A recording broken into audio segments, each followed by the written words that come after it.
Hello everyone, আসসালামু আলাইকুম। আজকে আমি আপনাদের সাথে ক্যাটারিং ব্যবসা নিয়ে পুরো বিস্তারিত আলোচনা করব। তাই একটু কষ্ট করে পুরো ভিডিওটি দেখবেন। আশা করছি ক্যাটারিং ব্যবসা সম্পর্কে নতুন করে অনেক কিছুই জানতে পারবেন। ক্যাটারিং হলো মূলত আপনি নিজে খাবার তৈরি করবেন এবং তা বিভিন্ন অফিস আদালতে বা ব্যবসা প্রতিষ্ঠানে সরবরাহ করবেন। বর্তমানে অনেক অফিস আদালত আছে যেখানে খাবার রান্না বাড়ার ঝামেলায় কেউ যেতে চায় না, আর তখনই তারা বিভিন্ন ক্যাটারিং সার্ভিস প্রোভাইডারদের খুঁজে বের করে। এই ব্যবসাটি আপনি যে কোনো জায়গা থেকে শুরু করতে পারবেন। পুরুষ কিংবা নারী যে কেউ চাইলে ক্যাটারিং ব্যবসার সাথে যুক্ত হয়ে খুব অল্প টাকায় ইনভেস্টমেন্ট করে প্রতি মাসে ভালো একটা টাকা কিন্তু সে আয় করতে পারবে। তবে আগে আপনাকে ব্যবসাটি সম্পর্কে খুব ভালোভাবে জানতে হবে। তাই আজকে আমি আপনাদের সাথে ক্যাটারিং ব্যবসার কিছু গুরুত্বপূর্ণ পয়েন্ট নিয়ে আলোচনা করব। চলুন তাহলে শুরু করা যাক আমার আজকের ভিডিওটি। 1 নম্বর যে পয়েন্টটা আমি রেখেছি তা হলো ক্যাটারিং ব্যবসা শুরু করার জন্য আপনার কত টাকা প্রাথমিক অবস্থায় ইনভেস্টমেন্ট করতে হবে। দেখুন, যে কোনো ব্যবসার ক্ষেত্রে কিন্তু আপনাকে সবার প্রথম যে জিনিসটা আমাদের মাথায় আসে তা হলো ইনভেস্টমেন্ট। আর ক্যাটারিং ব্যবসায় ইনভেস্টমেন্টটা নির্ভর করে যে আপনি কতজন মানুষকে খাবার সরবরাহ করবেন। সবার প্রথম আপনার যে কাজটি হবে যে আপনি কতজন মানুষকে খাবার সরবরাহ করবেন, এই জিনিসটা নিয়ে আপনার মনটাকে আগে স্থির করতে হবে।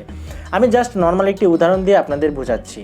ধরুন আপনি একদম প্রাথমিক অবস্থায় 100 জন মানুষকে একবেলা করে খাবার সরবরাহ করবেন। তাহলে 100 জন মানুষকে যদি আপনি একবেলা করে খাবার সরবরাহ করেন, তাহলে তাদের খাবার খরচ বাবদ আপনি 4 থেকে 5,000 টাকা ধরে রাখুন প্রতিদিন। এছাড়া ব্যবসার আর অন্যান্য স্থায়ী জিনিসপত্র কেনা বাবদ আপনি আরও 5 থেকে 6,000 টাকা ধরে রাখতে পারেন। তারপর একদম প্রাথমিক অবস্থায় আপনি ক্যাটারিং ব্যবসা যদি শুরু করতে চান, একদম প্রাথমিক অবস্থায় আপনি ক্যাটারিং ব্যবসার জন্য 15,000 থেকে 20,000 টাকা একটা বাজেট আপনি কিন্তু ধরে রাখতে পারেন। 2 নম্বর পয়েন্টটা হলো স্থান নির্বাচন।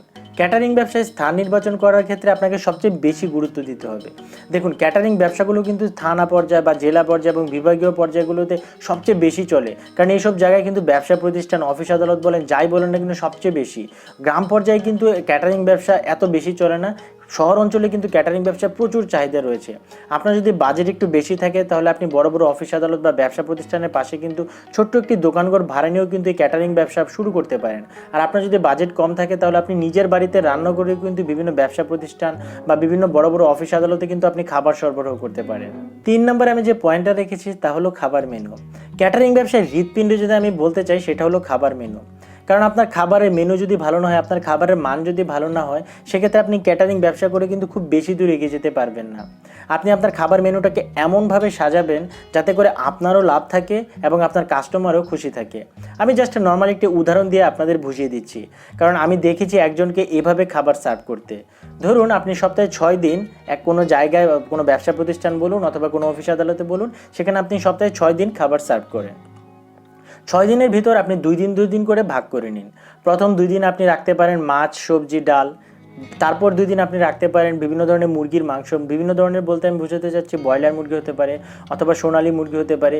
এই 2 দিন আপনি মুরগির মাংস এবং সাথে রাখতে পারেন ডাল।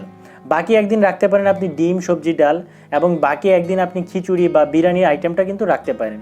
এটা জাস্ট আমি নর্মাল একটি আইডিয়া আপনাদের দিলাম। আপনারা আপনাদের পছন্দ মতো খাবার মেনু সাজাবেন অথবা আপনারা আপনার কাস্টমারের সাথে কথা বলে, ক্লায়েন্টের সাথে কথা বলে আপনি আপনার খাবার মেনুটাকে সাজাবেন। তবে এমনভাবে সাজাবেন যাতে করে আপনারও লাভ থাকে এবং আপনার কাস্টমারও খুশি থাকে। 4 নাম্বার হলো খাবার মান। আপনার যদি খাবারের মান ভালো না থাকে তাহলে আপনি যতই ইনভেস্ট করেন না কেন কোনো লাভ হবে না। চেষ্টা করবেন সবসময় টাটকা মাছ, সবজি, মাংস দিয়ে রান্না করতে। উন্নত মানের চাল, মশলা, ডাল এগুলো সবসময় ব্যবহার করতে চেষ্টা করবেন। কখনো কাস্টমারকে কিন্তু পচাবাসি খাবার সরবরাহ করবেন না। রান্না করার সময় সবসময় আশেপাশের জায়গা পরিষ্কার পরিচ্ছন্ন রাখবেন। এবং আপনি যদি নিজে রান্না করতে পারেন তাহলে ভালো কথা, আর যদি নিজে রান্না করতে না পারেন তাহলে একজন দক্ষ বাবুর্চি দিয়ে রান্না করাবেন। 5 নাম্বার হলো ক্যাটারিং ব্যবসায় মার্কেটিং। যে কোনো ব্যবসার ক্ষেত্রে মার্কেটিং কিন্তু সবচেয়ে গুরুত্বপূর্ণ, কারণ মার্কেটিং না করলে কিন্তু আপনি আপনার ব্যবসার প্রচারণা খুব ভালোভাবে করতে পারবেন না। আর ক্যাটারিং ব্যবসায় মার্কেটিং করার জন্য আপনি আপনার এলাকায় অথবা যে এলাকাকে আপনি টার্গেট করে ব্যবসাটি শুরু করছেন সেখানে বড় বড় অফিস আদালত বা ব্যবসা প্রতিষ্ঠানে গিয়ে তাদের সাথে যোগাযোগ করতে পারেন। আপনার যদি খাবারের মান ভালো থাকে, আপনি যদি সঠিক সময়ে সঠিক মানে খাবার তাদেরকে দিতে পারেন, সঠিক দামে তাদেরকে খাবার দিতে পারেন, সেক্ষেত্রে কিন্তু আপনি অবশ্যই তাদের কাছ থেকে অর্ডার পাবেন। এছাড়া ক্যাটারিং ব্যবসায় মার্কেটিং করার জন্য একদম প্রাথমিক অবস্থায় আপনি একটি ফেসবুক পেজ তৈরি করে ফেলতে পারেন। ফেসবুক পেজটাকে আপনি খুব সুন্দরভাবে সাজাবেন।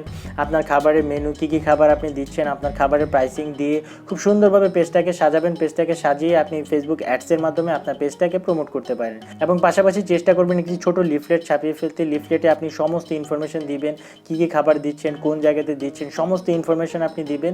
দিয়ে আপনি যে এলাকাকে টার্গেট করে কাজ করছেন সেই এলাকার বিভিন্ন অফিস আদালত বা ব্যবসা প্রতিষ্ঠানে গিয়ে কিন্তু আপনি লিফলেটটি বিতরণ করে দিবেন। তাদের যদি ভালো লাগে আপনার সাথে কথা বলবে, আপনার সাথে কথা বলে যদি তাদের ভালো লাগে, তাদেরকে যদি আপনি ভালো দামে সঠিক দামে খাবার সার্ভ করতে পারেন, সেক্ষেত্রে আপনি অবশ্যই অর্ডার পাবেন।